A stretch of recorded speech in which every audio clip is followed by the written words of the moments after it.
Drenna had been on station security for just under 5 cycles, overseeing the safety of one of the busiest hubs in the galaxy.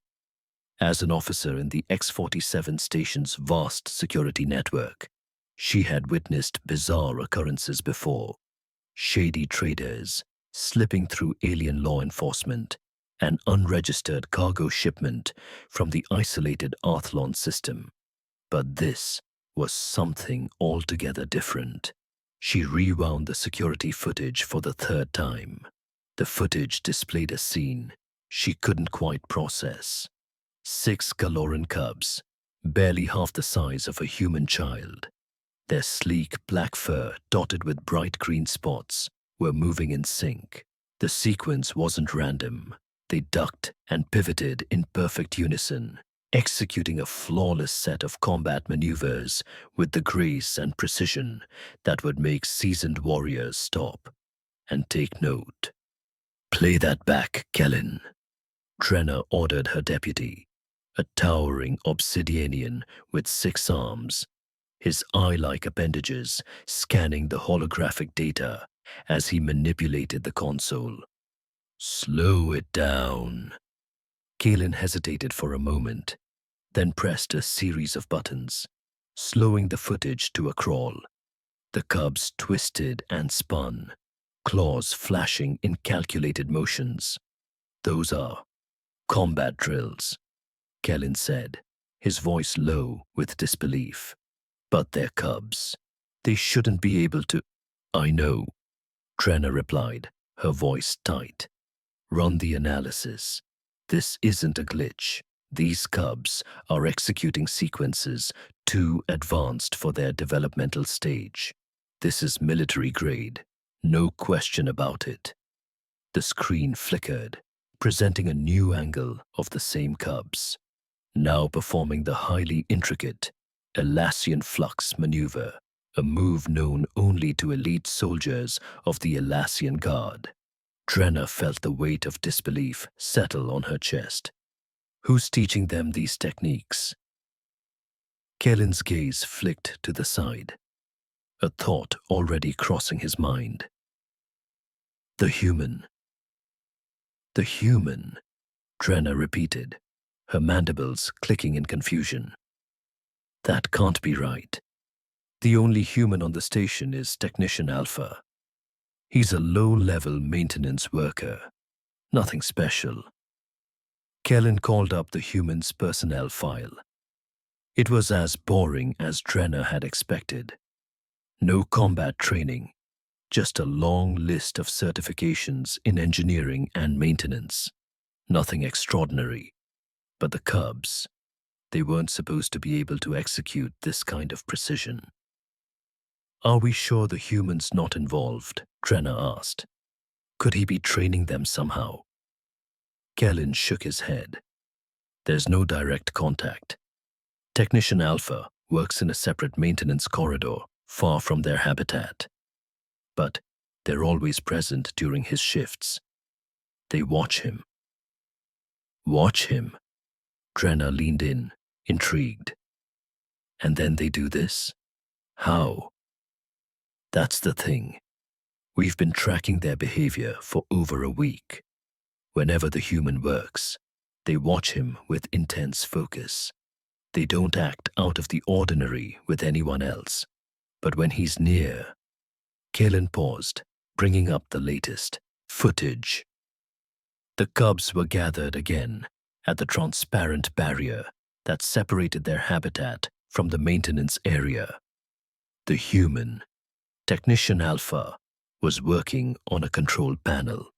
A moment later, without any apparent cue from the human, the cubs performed a perfect series of complex evasions and counterattacks, a combination of movements from multiple species combat training. The human didn't even acknowledge them. He simply continued his work, mumbling to himself. "Huh, that's odd." The cubs, however, were anything but indifferent. The moment the human turned, they performed the moves with a newfound intensity, looking toward him as though awaiting approval. Drenna's mind raced. Is he teaching them these moves? Or is something else going on? Kellen tapped into the human's records again, this time focusing on the historical data. They've been watching his shifts for a while now, but it seems that every time they see him, they perform some new technique. It's like they're learning from his actions, but without him teaching them anything directly. The silence in the room was heavy as Drenna processed the implications.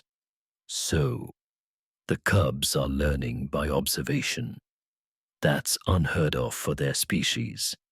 I've never seen anything like this before. Just then, the door to the surveillance hub opened. Drenna turned to find Matriarch Soraya, the Garloran matriarch, entering the room. She was flanked by a few of her most trusted advisors, their sharp eyes scanning the situation. Soraya, Drenna said, standing to greet the matriarch. We need to talk. Soraya's gaze shifted to the screen, where the cubs were now working together in near-perfect harmony. Their movements synchronized to the beat of a pattern none of their species had ever attempted before. What is this? Soraya asked, her voice thick with confusion and concern. They've been watching someone, Drenna said slowly. A human, Technician Alpha. Impossible, Soraya murmured. They've never interacted with him directly. There must be something wrong with your surveillance. Drenna shook her head. No, matriarch. These movements, they're too precise, too advanced. They've been learning combat strategies from watching the human. Soraya's eyes narrowed. And why does that matter? Cubs are supposed to be playing. What harm can this do? Drenna's expression hardened. This isn't play anymore. They're teaching themselves techniques that were thought to be beyond their developmental capabilities. And it's all happening while the human is nearby. That's not a coincidence. As the conversation continued, Drenna noticed a troubling pattern emerging across the station. It wasn't just the Garloran cubs. In other habitats, younglings of various species, Thexians, Corvians, even the reptilian Takari, were demonstrating similar behavior. The more they watched their human caretakers, the more they adapted, combining combat strategies from multiple species in ways that shouldn't be possible. Is it the human? Soraya asked, voice filled with realization. Are they learning from him? Drenna exhaled slowly. I don't think he's teaching them. I think he's validating them. Validating? Soraya echoed. How? They're not just performing for his attention. They're performing to impress him, Drenna said, finally piecing the situation together. They've learned that he notices them, that he acknowledges them, and now they want to show him what they can do. Soraya stared at the screen in disbelief. This is dangerous. Drenna's tone was grave. It's more than dangerous. It's revolutionary. These cubs aren't just following instincts.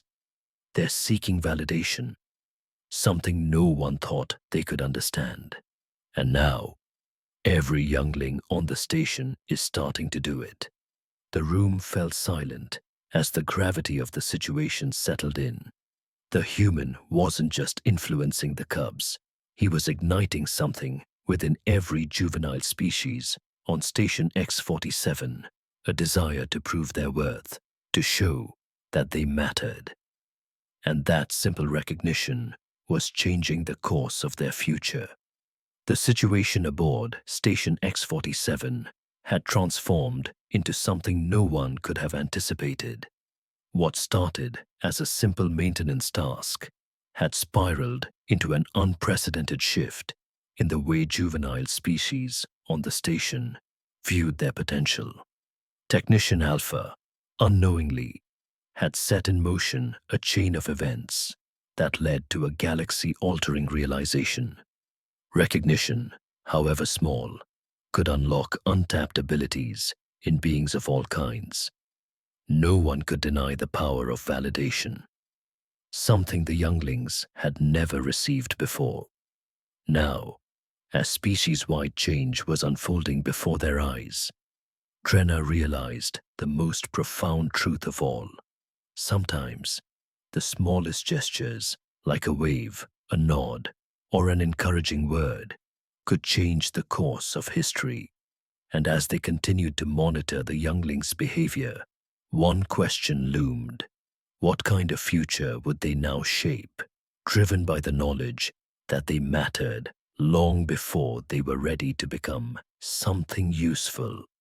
The real power, it seemed, was not in teaching, but in seeing each other. The time for complacency was over. Every young being aboard Station X-47 had the potential to reshape their future. But the rest of the galaxy might soon be forced to ask, what happens when every child learns that they are worth something right now, before they are useful? Stay tuned, because the next chapter in this unfolding revolution is just beginning.